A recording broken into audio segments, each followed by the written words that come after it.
कुछ ही दिन पहले चीन ने हैनान नाम के अपने एक एम्फीबियस असॉल्ट वेसल टाइप 075 का परीक्षण किया था। नेवी की इस तैयारी के बाद चीन ने काराकोरम की पहाड़ियों में एक वॉर रिहर्सल की, जिसमें पीएलए की आर्मी और एयरफोर्स शामिल हुई। चीन की ये तैयारी एलएसी के नजदीक हो रही है, लिहाजा भारत भी हालात पर लगातार नजर बनाए हुए है।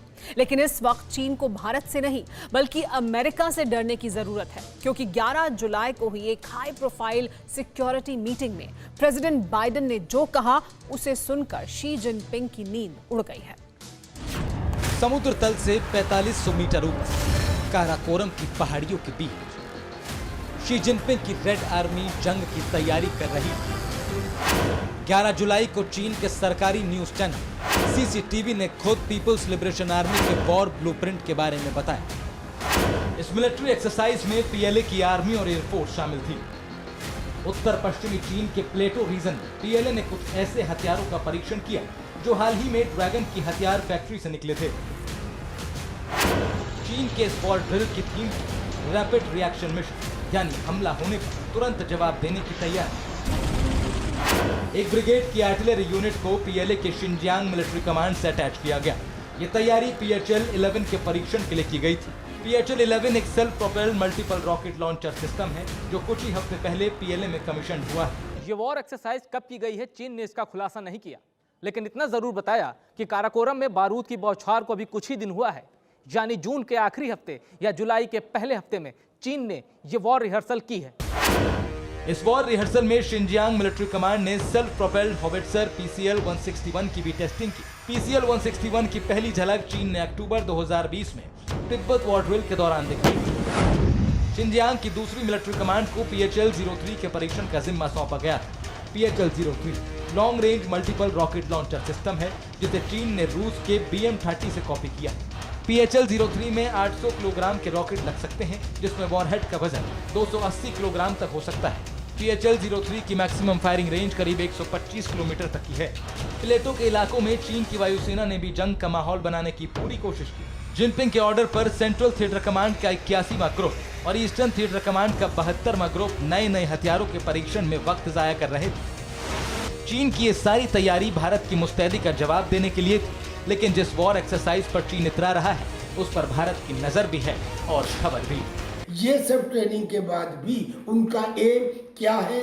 रैपिड रिएक्शन मिशन, यानी कि जल्दी से हमला होने पर अपनी फोर्स को मोबिलाइज किया जा सके और मौके पे पहुंचाया जा सके। ये काम तो हम पहले से ही कर रहे हैं। हमारे यहाँ भी QRT हैं, हम उन्हें क्विक रिएक्शन टीम बोलते हैं। और उनकी इस रैपिड रिएक्शन मिशन की जितनी भी वो तारीफ करें मुँह मियाँ मिट्ठू बने, क्योंकि ये सब उनका दिखावा ज़्यादा है और इसमें असलियत कम है। अब आपको ये बताते हैं कि वॉर ड्रिल में चीन की वायुसेना ने क्या किया। सबसे पहले नॉर्थ वेस्ट प्लेटो में Y-8 टैक्टिकल ट्रांसपोर्ट एयरक्राफ्ट से पैराशूट ट्रेनिंग दी गई। ये पैराशूट किट ऑक्सीजन मास्क से लैस थी। इसके बाद नई एयरफील्ड में सैनिकों के इमरजेंसी डिप्लॉयमेंट का अभ्यास किया गया। जंगी रिहर्सल में J-16 multi role fighter jet के साथ Y-20 स्ट्रेटेजिक ट्रांसपोर्ट एयरक्राफ्ट भी मोर्चे पर था। चीन ने ये वॉर ड्रिल भारत और अमेरिका को ये एहसास दिलाने के लिए की है कि वॉर फ्रंट पर दूसरी जगह से भी चीन अपने ट्रूप्स को उतनी ही तेजी से डिप्लॉय कर सकता है। चीन अपने इस रैपिड एक्शन मिशन ड्रिल से बहुत खुश है, लेकिन अमेरिकी राष्ट्रपति जो बाइडेन ने चीन से उसकी ये खुशी भी छीन ली। 11 जुलाई को बाइडेन सरकार ने एक बड़ी मीटिंग की। मीटिंग के बाद यह फैसला हुआ कि साउथ चाइना सी पर बाइडेन का वही स्टैंड होगा जो ट्रंप का था। अमेरिकी विदेश मंत्री एंटनी ब्लिंकन ने साउथ चाइना सी पर चीन के दावे को खारिज किया और US Philippines mutual defence treaty के आर्टिकल 4 का हवाला देते हुए कहा कि अगर चीन ने फिलीपींस पर हमला किया तो अमेरिका जंग में कूद जाएगा और चीन को सबक सिखाएगा।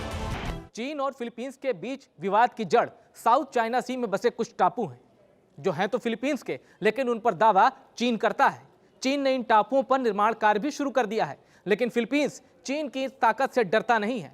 मई महीने में फिलीपींस के विदेश मंत्री टोडी लेक्सिन जूनियर ने चीन को गाली देते हुए कहा था कि साउथ चाइना सी से भाग जाओ। साउथ चाइना सी में चीन की दादागिरी से परेशान फिलीपींस इकलौता मुल्क नहीं है। वियतनाम, मलेशिया, ताइवान और ब्रुनेई से भी चीन का विवाद है। दुनिया के कुल समुद्री व्यापार का 20% हिस्सा साउथ चाइना सी से होता है, इसीलिए चीन यहाँ कब्जे के लिए बेकरार है। पर अब बाइडेन के तेवर बताते हैं कि या तो चीन को अवैध कब्जा छोड़ना होगा या फिर युद्ध के मैदान में सुपर पावर से भिड़ना होगा। Bureau report TV9 Bharatvarsh. परवाह देश की, सोमवार से शुक्रवार रात 10 बजे TV9 भारतवर्ष पर।